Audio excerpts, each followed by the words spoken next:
I certainly hope y'all enjoy that song nearly as much as I do, because it's absolutely one of my favorites.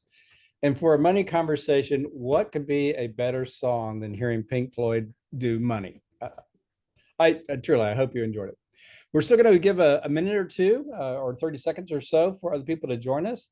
But while we're doing that, because I get this question all the time, I want to address the elephant in the room, or more appropriately, the Yoda in the room, because people are like, golly, is that really appropriate for a CFO? In fact, that's what my partner said. So there's a great story here that Yoda actually came from my first client ever that paid me.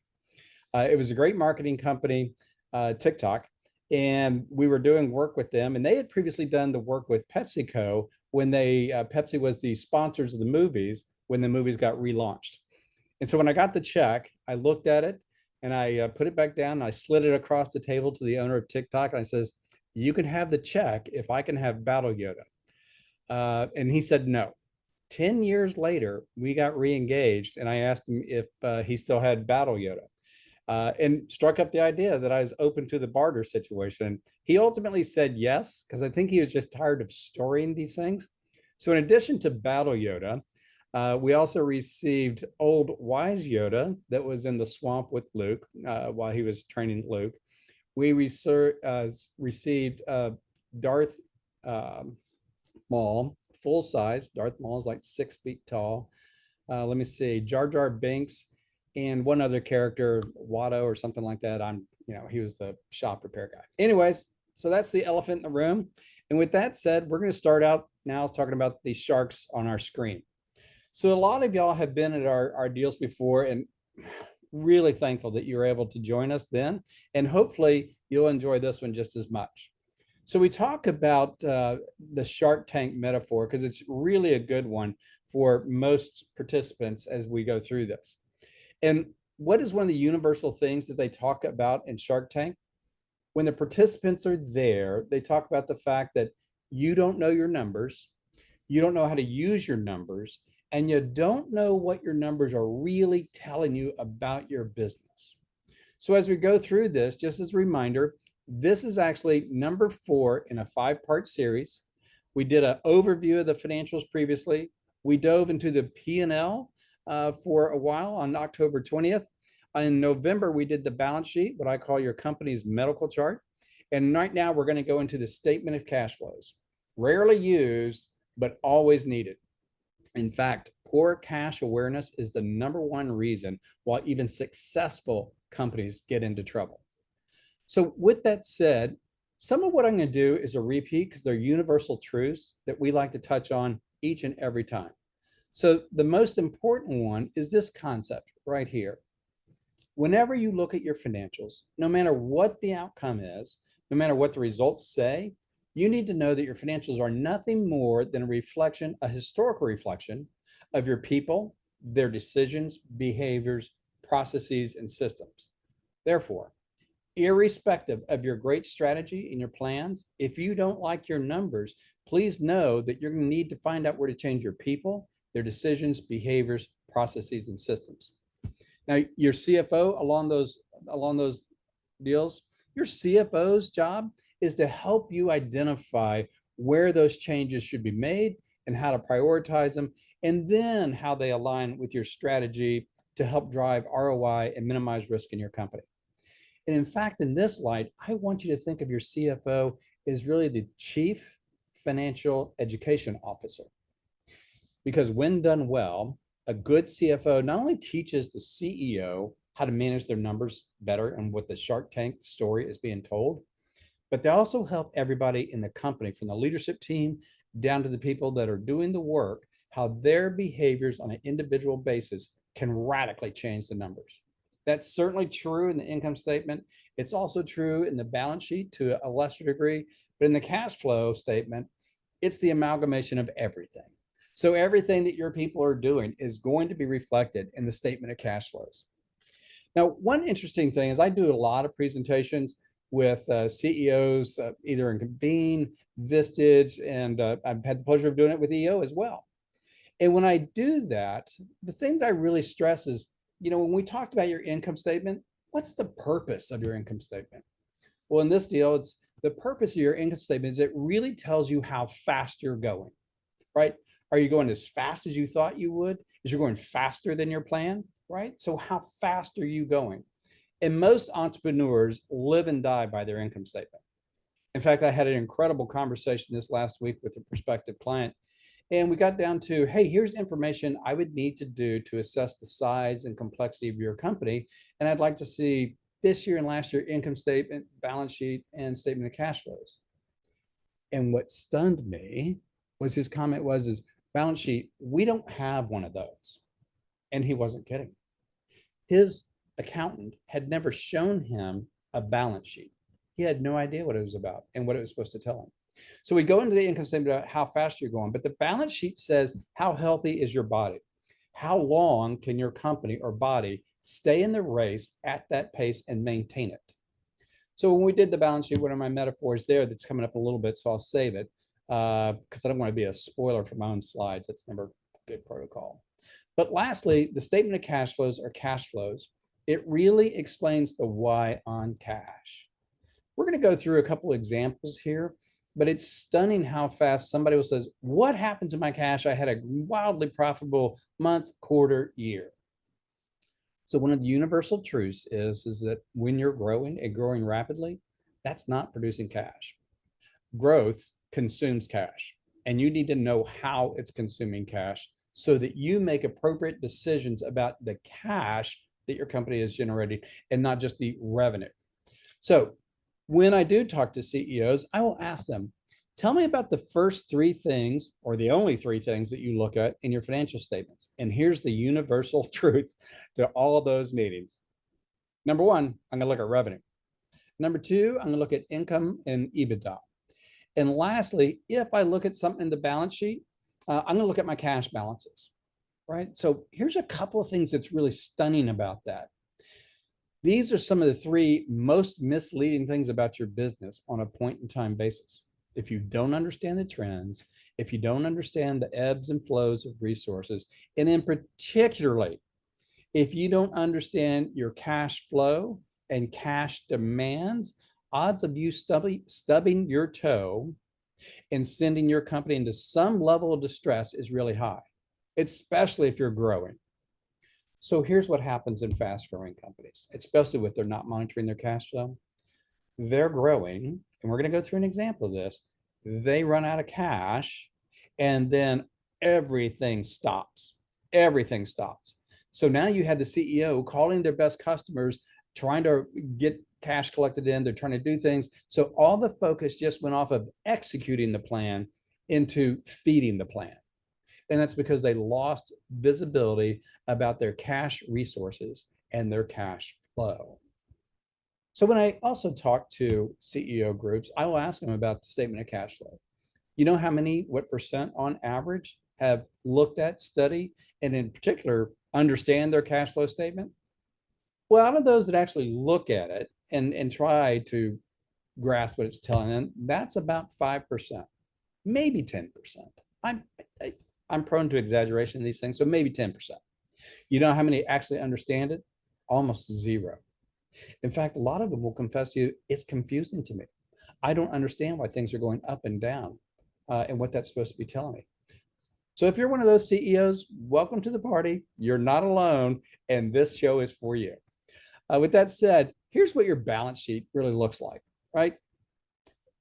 So a good balance sheet in the health of the body, it means how long can you stay in the race and maintain that pace.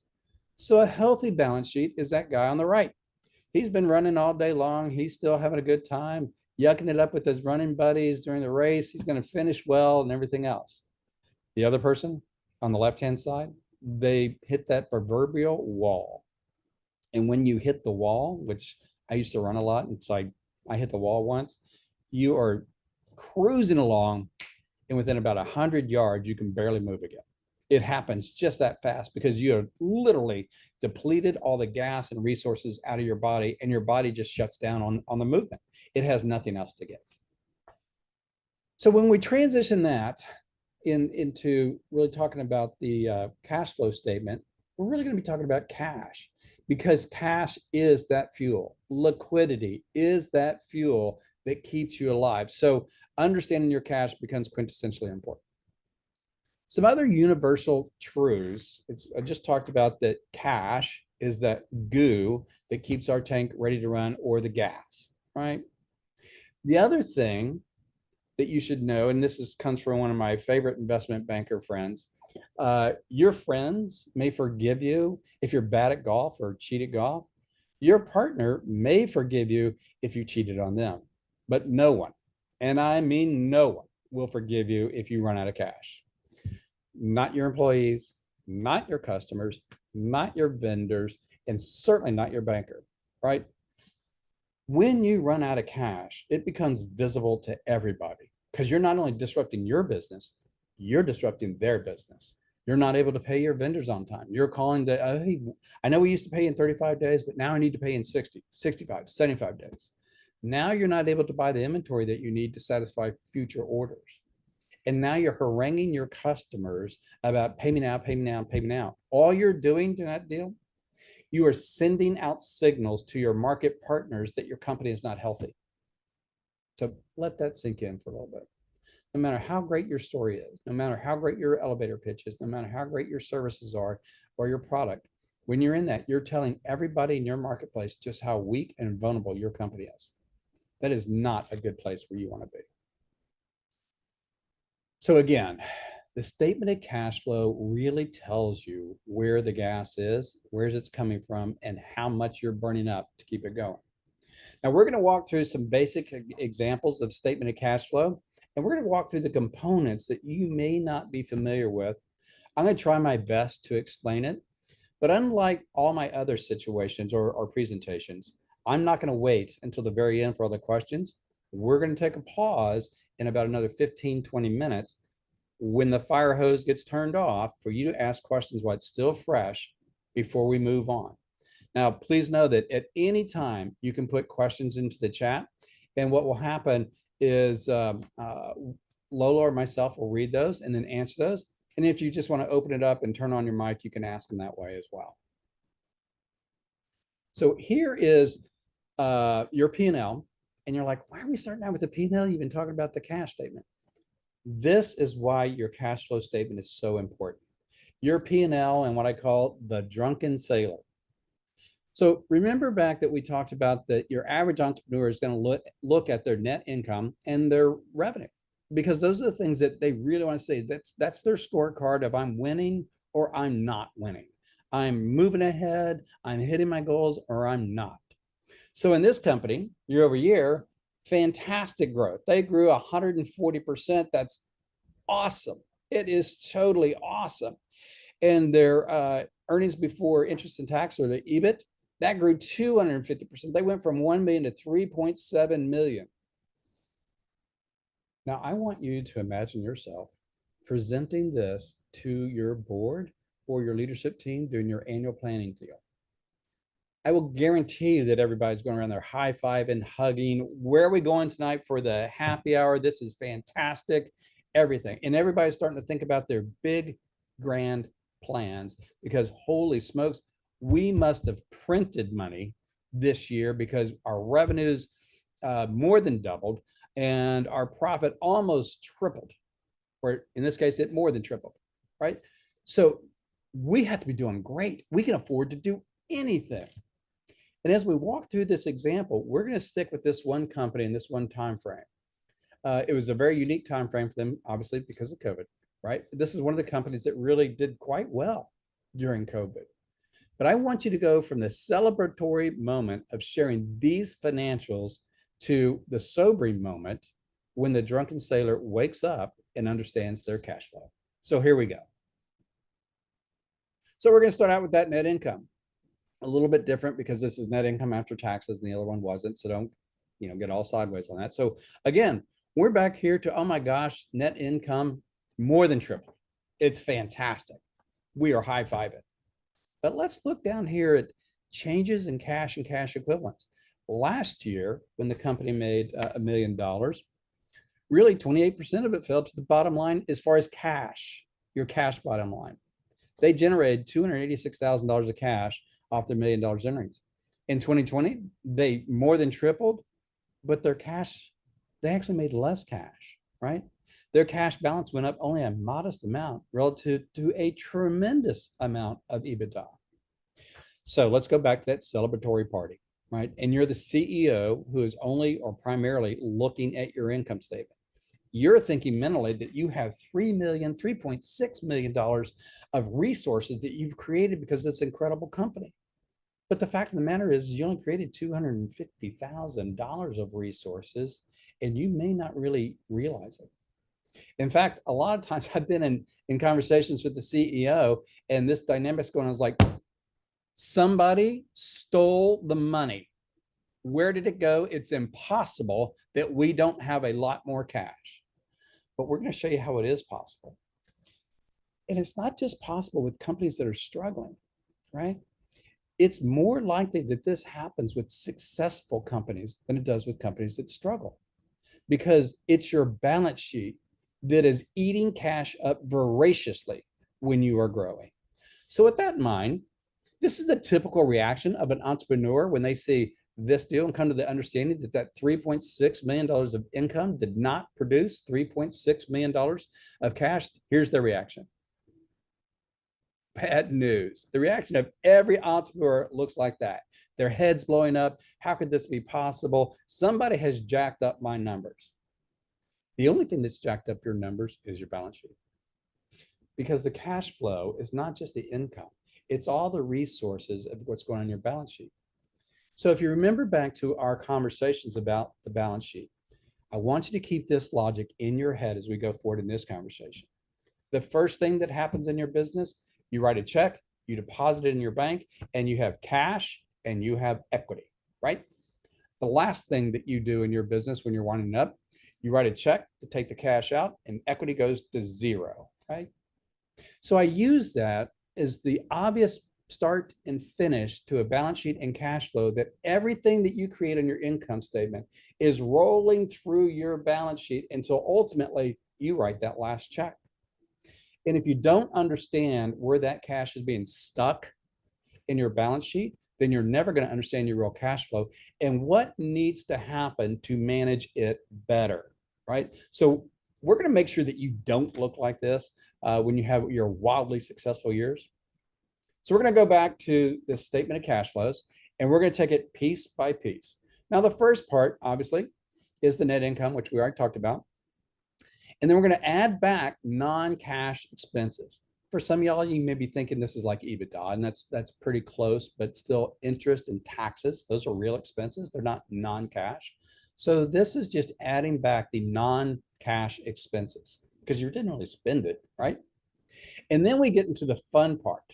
The rest of that box is really what's going on with your working capital. Broadly defined, if you're on our balance sheet one, your working capital is really your current assets less your current liabilities. And the changes in those things is what's eating or providing a boatload of cash. So in this case, net, it is eating cash voraciously. So when we look at this, we have $59,000 that we're adding back because it's that. We have changes in payables. You're like, well, how did payables create cash? So here's how. So when you're looking at it, this is really the change in the payable balance from month to month. So what this tells us is my payables went up by $986,000 from the end of 2019 to 2020. And you're like, well, why is that an increase in cash? What this is really doing is modifying the perception that you have when you just look at your income statement. Because your payables really represent expenses or costs that have not been paid yet, what it's doing is saying, let's just use COGS as an example. You had $4 million of COGS, but your payables increased. So there was less than 4 million that you paid out, right? Because your AP increased. So you didn't really spend that money. So it's adding the increase in your liabilities up. So think of it this way. You've kind of borrowed from your customers or from your vendors. And just like a bank, when you borrow from them, it's a source of cash. And so when your payables go up, it's like you borrowed from your vendors and you received money, and it's implicitly a loan from them, an interest-free loan. So that's the best way to think about this. I'm not going to go into the current liabilities because I'm going to talk about my two other favorites by far, especially for fast growing companies. Look at receivables.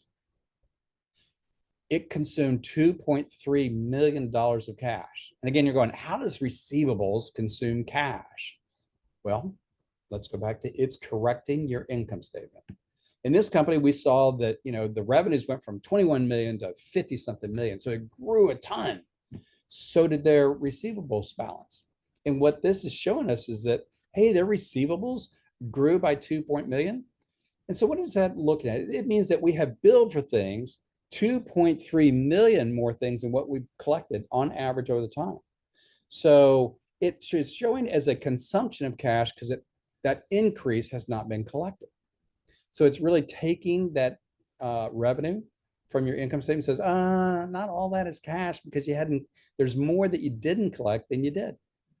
So it's showing it as a source. And so when you see these big negatives, just know that's where your balance sheet just sucked up a bunch of cash. And that's why fast growing companies will always consume cash, because your receivables are delayed by 30, 40, 60 days. So whatever you sold now in your income statement isn't going to be coming in until later. And if you sold more today than you did yesterday, then you're constantly increasing that mechanism through which your receivables are eating cash. It could also represent, let's say that your revenues didn't grow, but you still have a negative here on your receivables. What's that telling you, right? It's telling you one of two things. It's telling you one of three things, actually. It's telling you possibly your billing process has gotten jacked up and the invoices you're sending your customers are being disputed and fought, or something along those lines. It's a collection issue.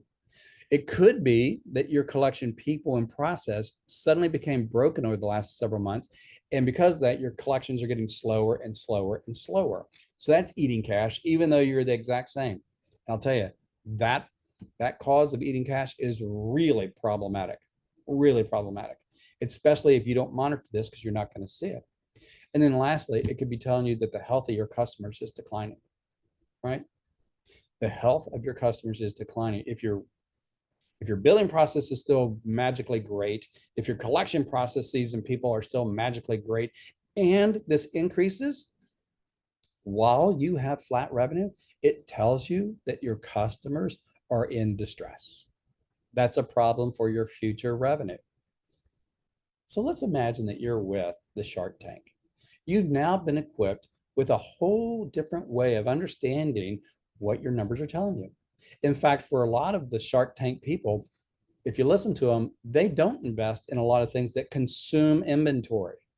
Because as we're going to see on the next line, on the inventory line, inventory consumes cash like nothing else. It's huge. So let's look down there. A growing company has to also grow their inventory. They have to, and the inventory grows because you need to fill and feed the sales that are coming up in the next 30, 60, 90, maybe 120 days. So your inventory investment is faster than how fast your revenues are coming. So when you see this is another great example of growth eats cash. And all the cash that you think you would have because you had $3.6 million of income, you know where it is? It's in your warehouse. That's a really important thing to understand, because my concepts on inventory is nothing but a write down waiting to happen. And so monitoring your inventory relative to your growth and keeping it in check is very important. So let's go back to, we just talked about, if this is going up and your revenues is going up, well, that's probably logical. There's some metrics that we're going to get into that's telling you what's the root cause though. The other cause that could be happening here is your sales forecasts are not correct. Your salespeople are coming back and we're going to sell $10 million and you only sold 5. Unfortunately, your purchaser, your buyer, the people who get all the inventory in, heard the 10 million and they bought for it. The other thing that could be going on is possibly your procurement process itself is broken. It's buying the wrong products. Because when your inventory tends to grow, and another thing, when your inventory tends to get older, like, do you know how much inventory you have over 6 months old that's been sitting there? Then your customers are also telling you something very important. They don't want what you're buying. They don't want what you have. I had a customer that came, or a client came to me and says, why are you so ramped up about our inventory? It's still good stuff. It's still as good as when we bought it. And I said, no, it's not. And they go, how would that be? It's still in the same box. I go, it's not nearly as good as when you bought it, because now your customers are telling you they don't want it, or they don't want it at the price that you're asking for it, which means that they can get it somewhere else cheaper, which means that they are getting it from your competitor, right? So let all that sink in.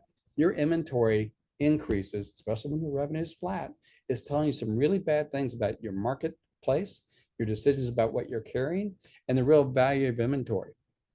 Now, I would tell clients all the time, hey, you're going to have to write this inventory down. Why? It's still in the right box. Because your clients, your customers do not want to buy it at that price. So to incentivize them, you're going to have to lower it. In fact, if y'all watch The Profit, that guy, Marcus Lemonis or whatever, one of his first things he does is looks at all the old inventory, and he's going to write it down 50% or more, and he's going to sell it for pennies on the dollar, because he just wants to convert whatever he can from something stuck in a warehouse that customers say they don't want to cash. So let's continue down our trip within the cash flow statement. We've already talked about these two big deals, so I went ahead of my slides a little bit, but that stuff happens because I get so excited about talking about this stuff, it's hard to control it all. So the next part is investing activities. So in this company, this doesn't include depreciation or anything else, but this is telling you in the 780, they purchased $780,000 worth of equipment. Okay, that's great. But what caused this company to go out and purchase $780,000 worth of equipment? Was it because that they had such expansive demand for those services that they needed to reinvest? Unfortunately, no. In this case, they went out and bought the assets because they thought, we made a ton of money. Let's go buy assets while we can, without really understanding what's going on with their cash. Shortly after, within 4 months after this company, and you'll see it down in the next slide, they had to borrow a bunch of money because of what happened up here in their working capital and what happened down here. And they were making decisions based upon their revenue and their reported net income without understanding their cash flow and where it went. So as we go on down here, what happened next? Well, they got to solve the problem of we're out of cash, right? So they did some tax distributions, plus or minus. That's not the exact tax number, so don't do that math in your head because you're going to get brain damage. But they had to borrow a bunch. They had to borrow 1.9 million to avoid a very significant cash crunch in Q1. The other thing that happened is they had a fantastic year, right? But because they weren't really monitoring their cash and their cash balances, they announced to other leadership team, you have met all your metrics and we're going to pay out a boatload of bonuses. Now, the bonuses were earned and deserved, right? No question about that. Those people worked hard, they produced a bunch, and should be paid accordingly. No questions about that. But because they were out of cash and they weren't monitoring it, they had to borrow money from the bank to pay bonuses. That's never good. Never, ever good. So yes, they had to borrow 1.9 million to fund their operations through Q1. And if you knew the company well, what you'd know is it took them almost a year and a half of being much more diligent about their cash to ultimately pay that off. Now, luckily, a lot of their cash was stuck in their balance sheet, in inventory and in AR, to a lesser extent AR, because they get a lot of receipts through credit cards, and also in, they used to just pay AP because, here's an invoice, let's pay it. So we kept some new disciplines. For some of you, there's some different ways of looking at your cash flow. Here's this cash flow. It's for the year 2020 in total. It comes up to a different number, and I'll have to look at why. But for some of y'all, this is a great graphical way of understanding. Our cash, our revenue generated $52 million worth of cash. Our COGS consumed 35 million. Our OPEX, or operating expense, consumed almost 14 million. Some trinkets and trash down here. Payables created that 900,000 because we slowed down how we're paying other liabilities. But then we get into 2.3 million was consumed by AR. Over 3 million was consumed by inventory. So you can see is All this that's been created by this big green bar in revenue, eaten up by COGS, eaten up by operating expense, and now eaten up by our balance sheet to where we're into the negative zone or just barely positive. And then we get down here into what's happening with the total ebbs and flows. And it's stunning how much cash this company consumed when they thought that they were just rock solid healthy. Now, some of my favorite metrics for really monitoring cash, for some of y'all, if you're really cash tight, there's a tool called a 13-week cash flow forecast. I didn't put it on here, and that was my mistake, because if you're in cash distress versus cash growth or company growth, if your company is in distress, you need to have a rolling 13-week cash flow. And what that's going to tell you, put in there, it's not your income statement. It's very different, because your income statement just says payroll is $1 million. What this is going to tell you is in 2 weeks, you got to cough up $500,000, and you better be saving for it now. So one great trick, if you are in distress and you want to make sure that you have enough cash to keep you in operations, well, there's two groups that will put you out of business so fast it'll make your head spin. Number one, it's your landlord. Landlord does not want to be paid late, and they can lock you out. So coming up and suddenly being locked out of business, is out of your own business, is not good. Number two is your employees. When employees walk away because they're not being paid, you're done. You are done. And you may think it's your vendors, but vendors tend to be a lot more patient than employees and your landlord. So I say that because if you look at your cash balance and you're in distress, what I want you to do is add up each payroll and add up your rent for the month, right? And that's your minimum cash reserve. To the extent that you exceed that cash reserve, now you can start paying down payables. But you're always going to have this cash reserve so you can fund that payroll, that one payroll, and you can fund your rents, right? And then if you have extras, you pay down. And if you pay down and after that payroll, it goes below the payroll where you're going to accumulate cash until you exceed that threshold again. And then you have room to breathe to start paying down your vendors again. If that doesn't make sense to you, then give me a call, because it's very important that you understand that for establishing cash reserves in a struggling business. Now, in a normal business, that's where these things come from. Obviously, EBITDA, it's a great avatar for what your cash is probably happening before we get into the cash conversion cycle. Cash conversion cycle is all about monitoring your balance sheet and the health of the performance there. So AR, days sales outstanding. So let's say that you on average collect 30 days. That's great. You're probably collecting in line with your terms of net 30, 210 net 30. We've all heard that. So if I looked at my AR days, I'd want to make sure that I'm collecting everything within 30 days. And that tells me if I'm doing that consistently, that my billing process and my collection process are good and the health of my customers are good. When I talk about this, I'm assuming that we're at flat revenues just because it's easier to think about that way. But if my days outstanding goes from 30 to 35 to 40 to 45, you have a problem. You want to know the easiest way to find that problem? The root cause of any problem is either a change in a person, a change in a process, or a change in a system. It's one of those three every time. So when you start seeing your DSO go from 30, 35, 40, 45, just step back and ask yourself, what's the most likely thing that has changed? Because remember, numbers change because your people, decisions, behaviors change, right?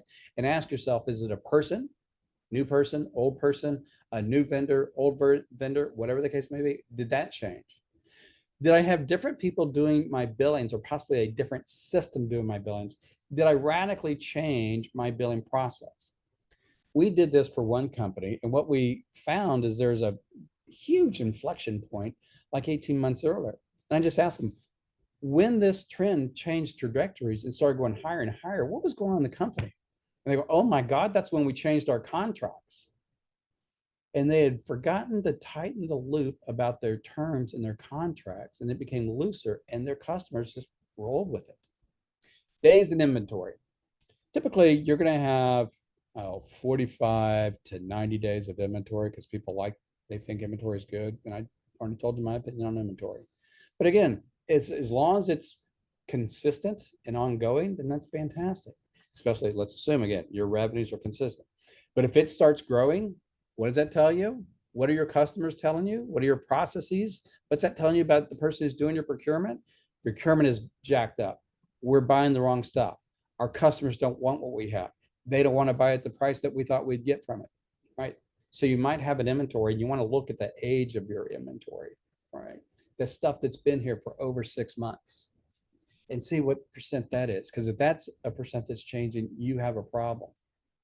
AP, accrued liabilities, days and payable, which is really, hey, we typically pay in 30 days. You want to create cash, start paying in 35. You want to create a boatload of cash, start paying in 40. I will tell you, like if you're in EOS, you have the cash diagram and it says, oh, areas to create cash. The number one area to create cash is payables. It's payables because you control 100% of it, right? And it's easy just to slow it down. And the way that you can do that simply with your AP clerical person is just let him or her know is, hey, based on last month's activity, by the end of, let's say that we just finished up December, and says, based on December, if our payables should be at least, like you want them to exceed this number, our payables should be at least $2 million. I want you to make it higher if you can, but it should be at least $2 million. That's real easy for them to monitor.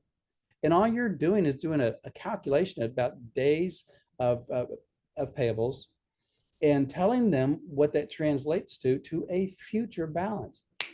They can understand that readily. That same company that we just went through on their statement of cash flows, they had a really dedicated gal that was doing payables. She was all in, diligent, smart, everything else, did not understand days payable. We created a bonus program for her, not exorbitant or anything else, and says, hey, during a quarter, if you hit this monthly target of payable balance will be X or more, and we establish it at the end of every month, then you're going to receive a bonus. But you have to at least hit 2 months out of the 3. If you only hit, if the ending balance at the end of the quarter hit it, but you missed it for 2, then you're going to lose your bonus.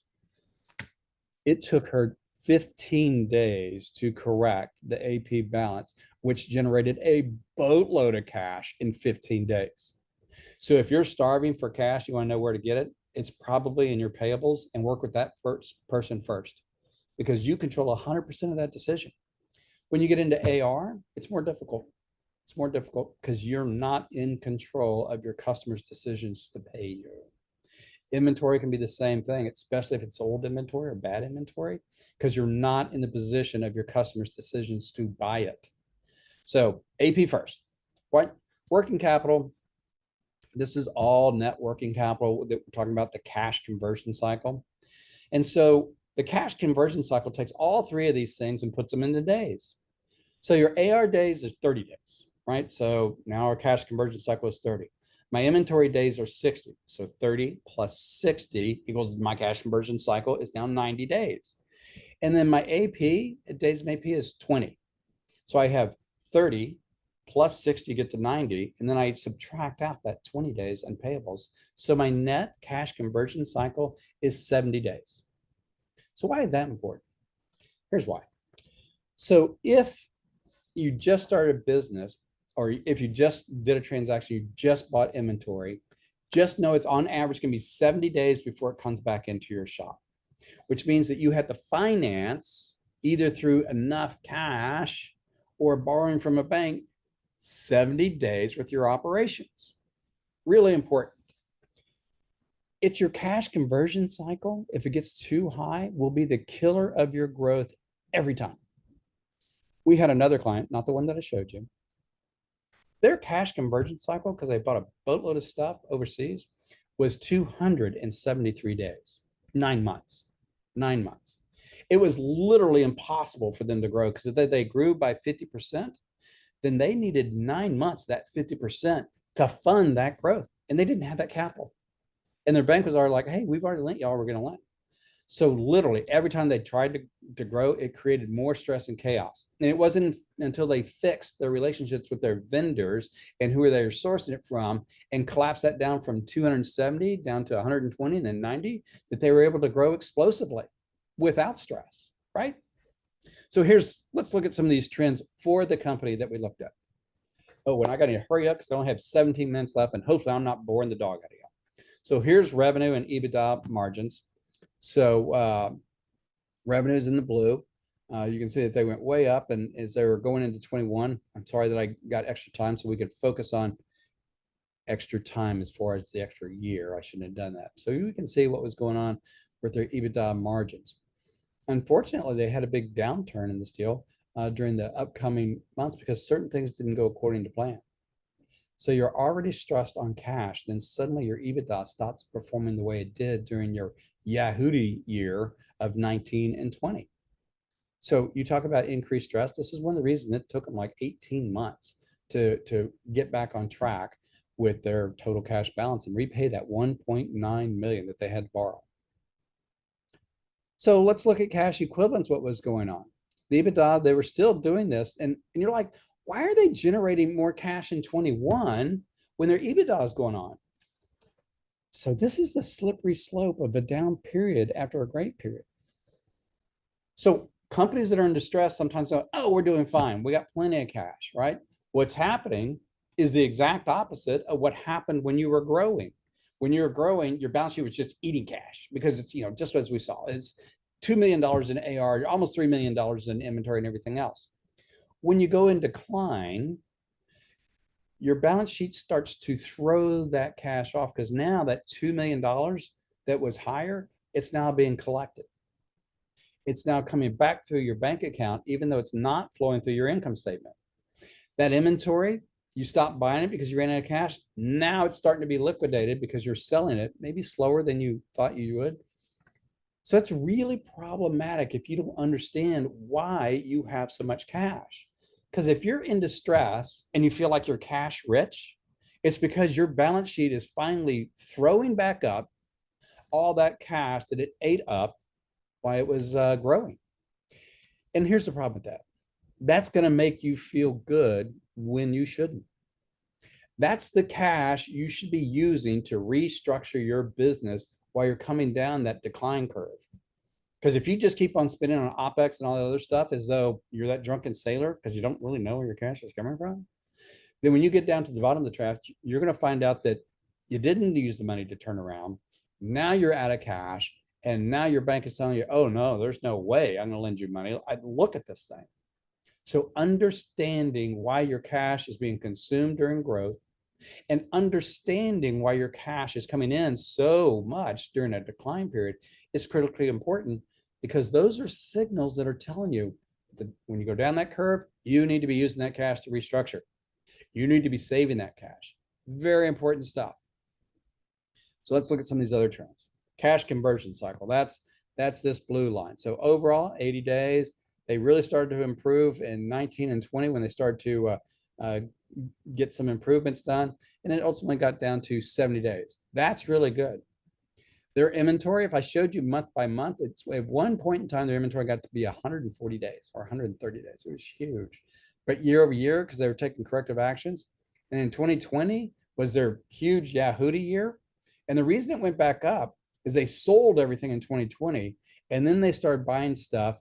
They sold a bunch of stuff in 2020 because of COVID. COVID stopped. Those customers stopped needing that stuff that they were buying. And it quickly started to grow. And in 22, it became a big problem, which they solved in the latter half of 22 and 23. But again, it created long-term liquidity problems. Then I'll just jump down here. You can see AR came down. But the real thing that created cash is when they started coming back up on AP. And they were able to continue this into 22. You can see they were down here. Hey, we just pay whenever we have money. So they're at 22 days. And they got it close to 40 and 42 days. They got very little yelling from their vendors, right? Because their vendors, if you're used to paying them in 25 days, just train them slowly over time that you're going to pay them more slowly. And if somebody's desperate, we'll get that check to you. But you'll be stunned at how easy it is to train your vendors that you're going to pay them more slowly. Then here's inventory days for the same company. I show this because now you can see the big trough of what they depleted a bunch of inventory during COVID, right? They're at all-time low. And then their purchasing habits didn't stop. They had some unrealistic forecasts, like their salespeople were drunk as well. And they're like, oh, we're going to sell everything. They didn't. So the inventory went back up to this 100 and almost 30 days. And then it was on a slow cycle to work it back down. And they now consistently around, I think, 70 days. And they're really good at managing that and holding each other accountable, because they finally learned the lesson about your inventory is going to be the killer of all your growth, because all your growth is stuck in that warehouse instead of stuck in the bank account to enable you to open up another location or whatever the case may be. And then you can see where they really start increasing AP days. That's an anomaly. AP days continued to increase and stayed at about this level of 45 to 50 days, and not much barking from their vendors. So from these things, sometimes when you need to create more cash, go look at your balance sheet. It's over there, and start asking the questions. Why is there so much here? If your AP, your days of payable, is below 30 days, you need to act on that. You need to start slowing down your payments. If your AR is over 35 days, you need to act on that. You need to work on your collections, your billings, and your processes, and get that back down to 35 days. If your inventory is really over 75 days, I'm going to tell you, you need to work on that too. You need to revamp your processes, your procurement, and everything else to make sure you have enough, but not too much. Because if you have too much, again, inventories are right down, waiting to happen. Lastly, here's the results of good cash management. We call this OPLIQ, which is operating liquidity. And for those that are wondering about all these formulas, in the chat area, I've already put a document that explains all my favorite KPIs and how to calculate them. So that's already there. So I'm not going to go through the calculations on this deal, just because you talk about finance getting boring. You just wait until somebody starts talking about a formula. But in OPLIQ, what we do is we take 80% of your AR plus your cash balances, and we're going to divide that by your average monthly COGS and operating expense. What does that tell us? It tells us out of your two most liquid assets, being AR and cash, how many months you can operate your business on your two most liquid assets. So we typically want a minimum of 2 months and preferably 3. Here's why. If you stub your toe and you have 3 months of operating liquidity, this company was really tight. It tells you that you have 3 months to correct your business before you're in deep, deep trouble. So it's a cushion for you to have time to react. If you have 2 months or 3 months of operating liquidity, you have 2 or 3 months to make tough decisions to right-size your company if you stub your toe. Conversely, it is a great cookie jar metric. You're like, cookie jar metric? We're not selling cookies. Here's a cookie jar metric. When entrepreneurs frequently see large cash balances, they want to stick their hand in the cookie jar and extract that cash. And so we use this as a cookie jar metric, saying, hey, Miss Entrepreneur, it's okay for you to take money out of the company when OPLIQ gets to be 5 months. I do this in my own company, right? I have a targeted OPLIQ of 3 months. As my OPLIQ, which is the culmination of AR and cash, grows up to 5 months, I'll extract 2 months out. Grows up to 5 months, I'll extract 2 months out. Sometimes that's tax distributions, it doesn't matter. I will grow it up to 5, I'll extract back down to 3. That way, I am never stressing the operating liquidity of my company to make sure that it's going to be healthy. The worst thing that can happen in the world is the owner extracts capital and then starves the company. You know, I have to apologize to you because I told you that I would stop midway through and let you ask questions, and I didn't. Shame on me. But with that said, we're now at the Q&A time. So if you want to unmute yourself and ask questions, if you want to submit them in the chat area, that's fine too. We can do either way you would like. Burt, you have one in chat from Shani. Okay. Want me to read that, or can you see it? Go ahead and just read it out. Okay. Has anyone dealt with a situation where contractually the company was obligated to pay large expenses in less than 30 days? The vendors were large companies like Amazon, and the company is a small fry, so not much power to wield. How did you manage? I hate large companies. Hate them. It is stunning how they will almost collapse big companies, because it's very hard to deal with the 500-pound gorilla, because you'll have super large companies. It's like, oh, we're not going to pay for 90 days. And they don't, because they're rigid on it. and it's a real problem. You can, on occasion, work with them if you can get to the high enough level and says, this is what that's doing to my business. I cannot sustainably work with you on doing this. Amazon would be really hard to change. The odds of you getting to that decision maker are real slim. Conversely, you can go back to your bank and possibly negotiate a higher line of credit because of that. But ideally, if you can, you want to look at other vendors who might be able to treat you better with a similar product, service, or whatever that have different deals. It's really important to not get so hungry on the size of the revenue of the deal that you're closing that you forget the terms. Because the best way to have that conversation is up front going, I get it that that's your standard, but that would starve us to death. You're too big. So maybe that's another way, helping to highlight for those vendors just where they sit in your vendor stack.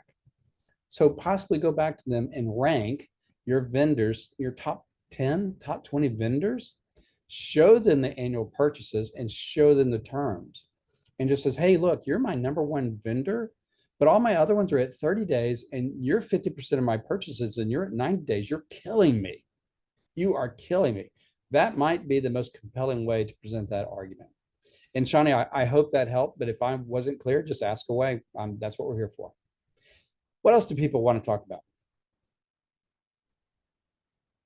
Hey, Burt, you may have done this before, but what's that? Is that the platform that's proprietary to New Life CFO? I mean, I really like the visualization for clients, that show that out, but I love that platform. Can you talk about that? Yeah, sure. I too love the visualization. A long time ago, we built our own proprietary platform and dashboards and everything else, which was brain damage and super expensive. What we did is we took all of our analytical engine and we put it in a great display tool called Fathom. We have private labeled it. So it has great presentation tools, and then we pushed our analytical engine into it.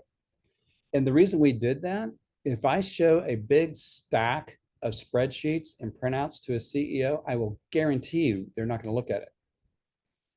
Primarily because most CEOs are visual or tactile learners. So if I put it into a visual graphic, like doing your cash flow like this, or where is it? I'm sorry. Bing it, bang it, boom, like that, they understand it better. They can see it. And it's going to resonate. And that whole reason is the reason that most of them only look at their revenue, their net income, and their cash balance, because they can't digest spreadsheets and huge pages of numbers. So did that make sense? Yes, yeah, and this is this kind of waterfall graph or this. Yeah, I really like that because I'm with you. The visualization really helps, I think, CEOs see it and kind of how they're running through their cash.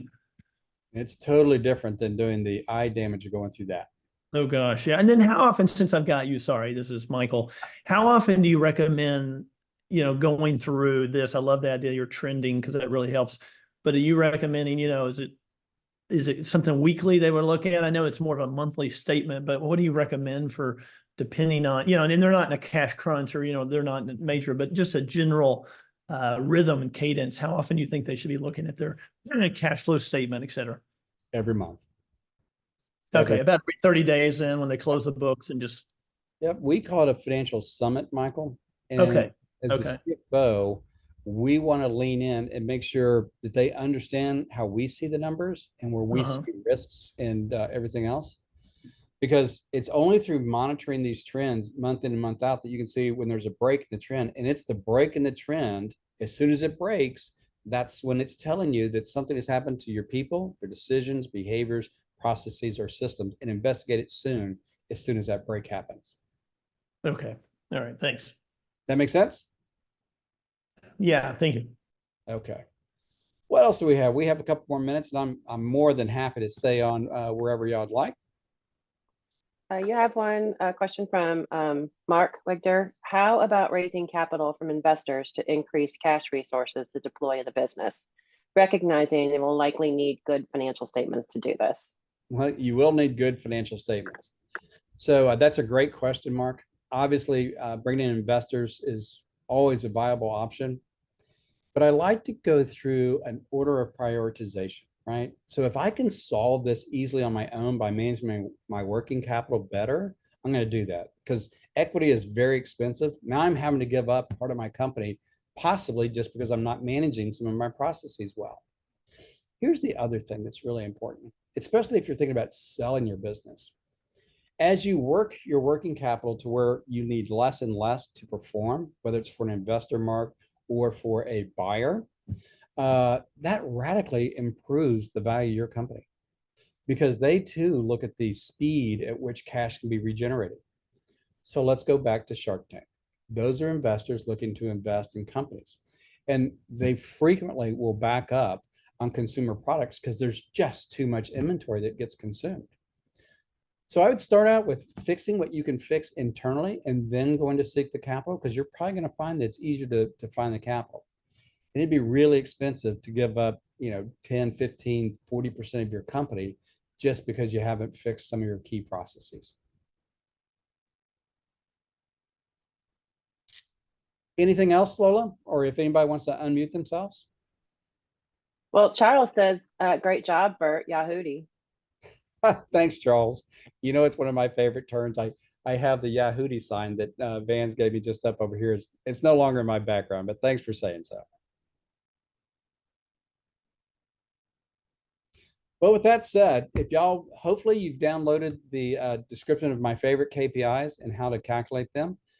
But with that said, if you have any questions when you're going over your own financials and take this back, we'll share the recording with you. Share it with your controller, share it with your accountant, share it with your CFO, and says, how can you help me understand where cash is going so that I can make better decisions about how to generate cash and the processes that help maximize cash. With that, I hope you enjoyed session number 4 about working with your financials and what they're supposed to be telling you. And until we see each other again next month, y'all have a fantastic weekend. And whether it's Christmas or Hanukkah, I hope your holidays are awesome. Y'all take care.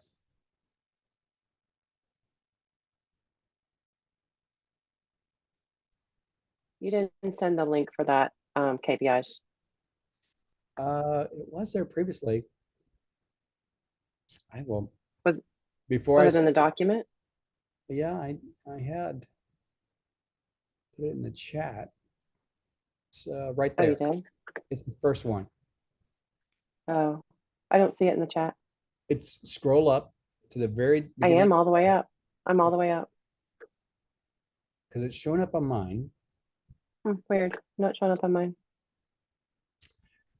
For anyone else, because it was tagged for everyone, can y'all see it? Well, can you put it back in? Yeah. Because there's still a few people on the call, so maybe if you can just post it again. Yeah, Michael can't see it either. I didn't see it either. Okay, I was gonna ask you offline to send it, but well, since Lola Oh, is if you good, join later. let me copy it.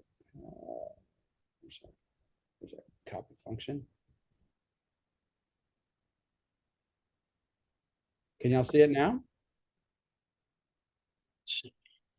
Oh, here. Can you see it now? Ah, there it is. Word document. Got it. It's there now. Yeah. Okay. Yeah. Oh, there we go. Got it. Thanks. If you read through it and it doesn't make sense, just give me a holler, ping me on LinkedIn, email, whatever works best for you. It will be happy to get one of our folks to kind of walk you through how that works. If you're interested, I also have an Excel file that I could send you where a lot of those are calculated, but you'll have to update it for years and months and stuff like that. But if you want that, let me know that too. All right. Y'all have a great Burt. week. Yep. Sorry, since I've got you. So I just downloaded it. Thank you. It's Michael again. Sorry. The switch I love. So if I've got a client that would do this, is it okay if I just print it off and give it to him? And then obviously as a follow-up, say, hey, if you want to connect, just what's the best way? Just reach out to you, reach out to generally somebody at New Life. What's the Yeah, and my very heard. He's a smaller company. I asked you a question. I interrupted you. Sorry, Burt. He's a smaller company. I don't know if he's quite there ready, but he's on the very cusp of probably needing something like what y'all offer. Yep. What's the best way to kind of just say, hey, this is who I work with? Because obviously working with Wayne Scott a lot. But what else would be, what's the best way to kind of intro and just say, hey, if you ever want to call, I'd love to introduce you to this company. Yeah, LinkedIn or just through email. We do a lot of it that way. Okay. And one of the reasons I started my own company is we're going to help even initially, even if you're too small, because we have a motto: if we serve well, we will be served. So not everything is a fee-based deal, especially a young company, and we can help put parameters around what does healthy cash look like. So Okay. thanks, Michael, for thinking of us, but we're happy to lean in and give a little TLC early on. Okay. Yeah. Just a new client I picked up and I met with them. I did their focus day Monday and they're, yeah, but no, that would be good. So I know I'm going to follow up with them and get them to that point, and then I can, if it's appropriate, then make that introduction. But, I definitely like what y'all do, and I know they're going to need something like that. So that's great. So thank you. Thank you. I appreciate it, sir. And anything else, Michael? No, that's it, man. Thank you so much. I appreciate it. Thanks for the Shaney, yeah. anything new with you?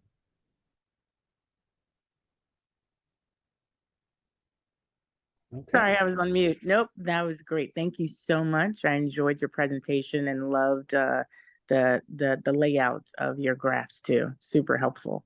Okay. Well, thanks for being here with us. You have a delightful weekend. Thank you. Wishing you all the same. Happy holidays. All right. Y'all take care. Take care. Thanks. Bye-bye.